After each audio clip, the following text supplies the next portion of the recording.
exceedingly dull. Consequently, Mike made a call to withdraw from the competition, proving that being lovesick is not conducive to making money. Randy, feeling a deep longing for his family, decided to build a sweat lodge to cleanse his mind and body. He arranged 8 saplings in a circle on the ground, tied the top branches together, covered it with a tarp, and placed hot stones inside. He poured water on the stones to create steam, followed by a dip in the sea after his sauna session. Eventually, he too made the call to withdraw from the competition, defeated by the loneliness. On the 22nd day of the competition, David's gill net still had caught nothing. Meanwhile, a huge spruce log washed up next to his net. Not wanting the log to damage the net, he used the tide to drag it ashore. When he returned, another log floated by, leaving him utterly speechless. Joseph's boat was almost complete, only needing its hull to be covered with a tarp. He had recently found a seal bone on the beach, which, after a long soak, became flexible enough to be fashioned into a needle, perfect for sewing the tarp onto the frame. He first broke off a piece of bone, then continuously sanded one end to make the eye of the needle, which was a quick task. Since the tarp was very thin and easily torn by rocks and barnacles, Joseph sewed several protective planks onto the bottom of the boat. Everything was ready for the trial run. On the 22nd day, to honor 22 veterans who had taken their own lives, Justin decided to climb the mountain behind his shelter. Despite several falls and knee pain, he wanted to convey a never-give-up attitude to his fellow soldiers. He braved the risks, navigated through dense, difficult bush, and conquered the steep slopes to reach the summit. After returning, feeling completely rejuvenated, he quickly dismantled his damp shelter, moved the timber to a new site, cleaned the area, set up a triangular sloped roof frame, and hung his hammock on the crossbeam, completing a deluxe watchman's hut. It was time for Nicole to check her gill net again. Undoubtedly, she caught a salmon weighing about 7 or 8 pounds. She used her hunting knife to chop off its head on the spot and cleaned the guts out. Back at camp, she cooked a full pot of it and delighted in the meal. Eating fish all day had made her a bit tired of it, so she planned to find some vegetables nearby to add vitamins to her diet. Unexpectedly, she saw a pile of freshly eaten salmon by black bears across the river. Judging by the still bright red gills, the fish was very fresh. Any other contestant would have taken it. But Nicole, seemingly unaware of how to store food, continued into the woods along the river usually occupied by those bears. She spotted several spawning fish in the river, enough to smoke and store for 10 days to half a month. However, she just looked and left, instead gathering herbs and plantain grass from the meadow to eat with her fish. Other contestants would have been envious of her resources. In stark contrast was David, whose gill net caught nothing and was tangled by the waves. Suppressing his frustration, it took him hours to untangle and restore the net. Compared to Nicole, who never worried about food, David was extremely unlucky. The next day, a yellow cedar log floated in and tore a big hole in his net. Nicole's luck continued to shine, as her gill net caught another fish, surprising everyone since she hadn't finished yesterday's fish. Confident in her net, she released the fish. On day 31, 5 contestants remained. Early in the morning, David saw a mink running past with an eel in its mouth. He tried to scare it into dropping the food, but the mink ignored him. Faced with no catch from his gill net, Larry moved into his new house a few days ago. Annoying rats began to appear nearby again. This time, he decided not to avoid them. Using conch meat as bait, he set a Paiute trap next to the camp. Killing even one rat would add some protein to his diet. Joseph spent over 10 days building a boat. Today he finally launched his delicate lady. However, just a few meters out, the shaky boat nearly capsized. Realizing the danger, he turned back to shore. Planning to add an outrigger, he used a plastic bottle and a buoy he found earlier. Securing them to sticks, he fixed them at the stern as an outrigger. The boat was much more stable when launched again. Excited, Joseph headed toward the opposite valley. But before he could get far, the boat started leaking. Delicate Lady lived up to its name. He paddled back quickly, found a hole in the bottom, and faced the tough task of patching it up. His plan to catch migrating fish was delayed. The scene shifts to David. Waking up early, he saw a cedar log at the beach where his gill net usually was. With no fish caught in over 30 days, he had no hopes for the net. Now he planned to try using mussels as bait for crab fishing. Surprisingly, He caught one immediately. Several crabs were visible on the shallow reef. Sometimes, luck is unstoppable. One crab after another, David caught 6 within 20 minutes. He cleaned them on the spot and cooked a full pot back at camp. Finally, he enjoyed a proper feast of delicious, tender crab meat, with protein content many times that of beef. Justin, after repurposing his fishing net into a hammock, turned his attention to the conchies by the seaside. While big prey was scarce, these conchies were plentiful. In no time, he collected nearly half a basin full. Back at camp, he boiled them in water for 3 minutes. The conch meat was chewy and tasty. That evening, Larry also had a good catch. His gill net captured a half-pound rockfish. Passing by a kelp, he picked up a crab, enough to fill his stomach for the night. He was even more delighted when his Paiute trap was triggered for the first time. At that moment, his mood was incredibly joyful. Back to Justin, with plenty of conchas, he was neither full nor starving. Doing the same tasks daily, he felt his wilderness survival had turned into a routine factory line. The adventure and novelty he sought were gone after surviving more than a month. Soon, the production crew's boat appeared. On day 35, Justin chose to withdraw. With his departure, only 4 contestants remained. After mastering fishing skills, David experienced a turnaround. Today, during low tide, he cast his line and caught a rockfish within 10 minutes, erasing any prior frustration. Now, full of confidence in his skills, David quickly hooked a second fish, larger than the first. He strung the fish on a rope and placed them on the rocks, planning to catch another for a hearty stew. However, when he turned to collect them, they were gone. Despite searching, there was no trace. Annoyed, David concluded a bald eagle must have stolen them. Nicole, the luckiest so far, didn't realize her misfortune was looming. A leopard seal lurked near her fishing net. When she checked the net hours later, she found only half a fish had left. She had seen a large mahi-mahi enter the net during high tide and expected a feast, only to find the seal had beaten her to it. The next day, David resumed fishing. As expected, he quickly caught 2 rockfish. Wanting to diversify his meals, he prepared 1 fish, leaving only the head and spine, planning to use it to catch crabs. However, he accidentally threw out his line coil. Attempting to retrieve it, David slipped into the cold water, soaking his lower body. At his age, he knew it wasn't worth risking hypothermia over a stable food supply. He hurried back, stripped off his pants, and warmed up in his sleeping bag. After 2 days of repairs, Joseph finally fixed the hole in his boat. On his 3rd outing with the delicate lady, he reached the opposite valley's riverside, seeing many seagulls and eagles, a good sign of fish presence. Walking upstream, he only found scattered salmon remains and no fish. Realizing he might have missed the salmon run, his mood plummeted. Larry, managing with just enough food and drink, considered how to pass the time. He picked a piece of wood and worked on it for 2.5 hours with his survival knife, crafting a decent wooden spoon. He tested it during dinner, stirring the pot of mussels and seaweed, and was pleased with the result. Since Nicole's encounter with the leopard seal, her quality of life has plummeted. Today, when checking her fishing net, she found not only that fish were stolen, but also a large hole in the net. Unsure what to do, she reluctantly moved the net upstream to avoid the seal. Although Joseph missed the salmon season, he could still go deep-sea fishing.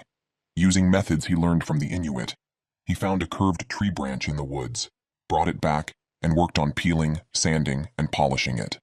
Later, he took the delicate lady out to deeper waters. After waiting for an unknown amount of time, he actually caught a large-headed fish. Despite its ugly appearance, it provided substantial energy. If fishing could always be this successful, then his efforts on the boat would not be in vain. Larry's situation now resembles Justin's before he withdrew from the competition. Every day, he does the same few things: chopping wood, starting a fire, boiling water, cooking, checking fishing nets and lines, handling the catch, drinking spruce tea at dusk while watching the sea, staring into the dark for 3 to 4 hours, and finally crawling into his sleeping bag to sleep. By the 50th day, Larry was nearly driven mad by the monotonous and isolated life, but he must continue to endure for the $500,000 prize. Nicole's luck has completely run out since the seal encounter, and her net has not caught any fish. Starving, she decides to venture into black bear territory to see if she can find any leftovers. The next day, the temperature drops suddenly, possibly indicating the approach of winter. Joseph makes a fishing reel. Once the line is set, one can just wait to collect the catch. As Joseph returns to the shore to set a second line, he spots a plastic bucket on the beach. That evening, he goes to move it to his shelter but turns it over and sees it covered in a large number of mussels. Although the crew warned that bivalves in this region might be infected due to red tide and are unsafe to eat, risking severe health issues, Joseph, driven by hunger, ignores the warnings. Today, with no catch on his lines, he gathers the mussels, cooks a full pot, and eats it all, enjoying the chewy, lip-smacking flavor, as delicious as any beef. Fortunately, the mussels were not infected, and after a night's sleep, he shows no adverse reactions. David, who suffered hunger for a month earlier, now finds a rock pool and uses his increasingly proficient fishing skills to effortlessly catch 4 crabs. He processes 2 on the spot, more than he can hold in his hands. Day 52 of the challenge. Today is Nicole's youngest son's birthday. For the first time in many years, she's missing her child's birthday. The survival days must go on. As expected, her fishing net caught nothing. Previously, she could find plantain and grass to eat nearby. Recently, due to the sudden drop in temperature, the plants have all frozen to death. She's reached the point where there is no grass to eat. Racking her brain, she thought of looking for mushrooms in the forest. Unfortunately, all she could find were either poisonous or inedible polypores. She found some horsetail, suitable only for cleaning teeth and scrubbing cookware. After searching the bushes for a long time, she found a single red berry. Without hesitation, she quickly picked and ate it. Generally, berries appear in clusters, so a single berry suggests that a black bear had been there. Nicole quickly returned to the shore and eventually resorted to cooking mussels. Boiling them in water, they could still be eaten a few times, though the energy they provided was pitifully little. At this stage of the challenge, the contestant's mental resilience is crucial. Whenever David has downtime, he misses his 3 children. To keep himself busy, he cuts some sap from a cedar tree and heats it in a shell until it melts. He then absorbs it into the soft tree bark fibers, creating a flammable tinder. This small amount is enough for David to use for half a month. Recently, Larry's condition has visibly deteriorated, not only due to the monotony and missing his family, but also due to the severe lack of food. After finally catching a rat in his trap, he says he will eat it as if licking an ice cream, due to concerns about potential parasites. Day 56 of the challenge. Even the usually stable Joseph felt sentimental.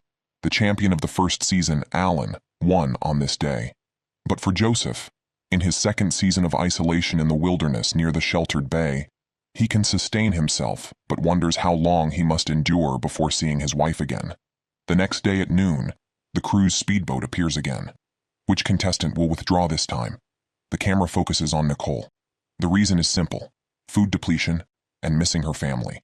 She may not be an excellent survivalist, but she is certainly a kind woman. Day 57 of the challenge. 3 contestants remain. While beachcombing, David finds a nail, which he slightly modifies to create a weapon. Next time he sees a black bear, he won't have to flee in panic. Its main use is to pry mussels off rocks conveniently. Just aim at the edges and stab. With calm seas and good weather, David sits among the rocks and fishes. While he can't expect a catch within minutes, he never returns empty-handed when he casts his line. Today, he catches the largest rockfish since the challenge began. A real morale booster for him. After an unknown amount of time, another wild fish bites. It must be said that David has truly transformed. Previously starving, he used to eat kelp to stave off hunger, but now he manages to catch fish or crabs daily, stewing them in an iron pot by the fire. This method retains the nutrients in the fish far better than grilling. Larry, competing under the worst conditions, has set traps that haven't caught the 3 or 4 rats he hoped for in several days. Unbeknownst to him, rats avoid traps that smell of death from their own kind. His fishing net is even more disheartening, failing to catch fish and barely touching any seaweed. With winter approaching, the fish have moved to warmer, deeper waters, so his attempts at fishing day and night yield nothing. Disheartened, Larry decides to retrieve his fishing net, regretting not heeding his son's advice to exchange it for a compound bow, which could have made local seabirds and ducks a good food source. Now he must satisfy his hunger with just a few hatshell snails and periwinkles. Joseph, in better circumstances, occasionally watches the sea otters in the water to pass the time. Thanks to a pulley system he installed on his net, he can check his catch from the shore. This time, he has caught 2 Irish kings, which he cleans thoroughly and brings back to camp to stew with hatshells and seaweed, savoring every bit of the delicious meal, not wasting even the broth or bits. As a Spaniard currently unable to work in Canada, relying financially on his wife, he is eager to use the prize money to regain confidence and share his wife's burdens. Larry, from hunger, dreams of eating fried chicken even in his sleep. His mood suddenly becomes uncontrollable while chopping wood during the day. But just when you think he can't go on, he pulls himself together mentally. Despite cursing from start to finish, he refuses to quit. The scene returns to David, who, after a satisfying meal, dries his washed socks the next day, and then heads to the beach to fish. Undoubtedly, he catches another bass. He casts again, when suddenly the fish on the line escapes the hook. David dives to catch it, narrowly preventing its escape. However, whenever he has a moment to himself, he misses his children, a feeling no better than hunger. Since enjoying that pot of fish soup, Joseph's days have also become challenging. He planned to row to deeper waters to fish, but sudden strong winds and waves thwarted his plans. Forced to stay in his shelter, he eats the little remaining provisions. Once the storm passes, he plans to check his fishing net, but in his eagerness, he pulls out the stake that was anchoring the net. With the water levels high in recent days, it's impossible to go down and secure the stake again. After returning, Joseph wrapped a piece of plastic in a tarp to make a buoy. He tied the buoy and rocks to both sides of the fishing net so he could secure the net without entering the water. The next morning, aboard the Delicate, he decided to act immediately. As he narrated his determination to persevere for his wife while laying the net, the balance of the boat was disrupted by the weight of a rock and his shifting position, causing the Delicate to capsize and throw Joseph into the sea. Struggling to stand, his clothes were soaked by the icy water. To make matters worse, he wore all his warm clothes with no spare dry ones left, forcing him to press the withdrawal button. He was one of the most emotionally stable competitors, and could have rivaled the fishing expert David, if not for this mishap. Now, he exits the competition with regrets towards his wife. After suffering from hunger, Larry considered giving up, planning to burn all his firewood and eat the remaining hatshells and winkles before quitting. Perhaps a pot of stew restored some energy, reigniting his desire to win for himself and his family. He tied 4 fish hooks to his fishing line, connecting foam and rocks to both ends, and threw it into the sea to see the results. He also fixed a net on top of a rock pile, hanging some winkle meat on it to attract seabirds that might get tangled while eating. Larry felt that as long as he didn't contemplate the conditions for exit, he could last a few more weeks here. Meanwhile, David's mental defenses were weakening. The isolation was unbearable, and food was scarce. Any pause would lead to hunger. One evening, when a fish slipped off the hook, David tried to catch it but accidentally injured his knee. Such an injury might be minor for the young, but for a man over 50 and undernourished, it could lead to withdrawal. He had to rest again. Larry, having set traps in the sea, land, and air, just needed to wait at the camp for prey. Recalling his journey from initial excitement to overcoming environmental challenges and finally finding a perfect spot to survive, he was not ready to quit and waste all his efforts. On day 64, Larry was so hungry he felt nauseous. David, having stayed indoors for days, wasn't faring any better with unbearable pain in his shoulders and knees. Both clung to their last ounce of faith and reason, urging themselves to hold on a little longer.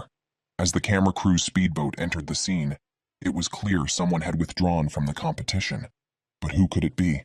The camera shifted to Larry, who couldn't help but cry upon seeing other people again. He had exhausted his body's last reserves of energy and had no choice but to withdraw. Unaware of his victory, David continued to fish for food from the sea to feed his hungry stomach. The crew, pretending to conduct a routine medical check, questioned him. David expressed his determination to continue as long as he could rely on fish and crabs, and as long as his competitors stayed in the game. At that moment, David's daughter Erin was quietly brought in by the crew and approached him from behind. When he turned and saw her, tears immediately flowed.